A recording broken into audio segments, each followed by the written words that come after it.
This podcast was made with a virtual voice. Today, I'm taking you on my imaginary boat, heading for the cathedral forecourt to tell you about Pierre Dumont.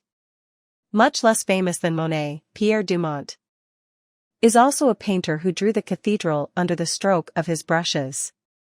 Born in Paris, it was in 1909 that Pierre Dumont tackled the theme of Rouen Cathedral, in particular by bringing to it the influence of Fauvism and his interest in Cubism. He is one of the important painters of the modern Rouen school. His work, An Ode to Color and the Desire to Paint, expresses an original personal research.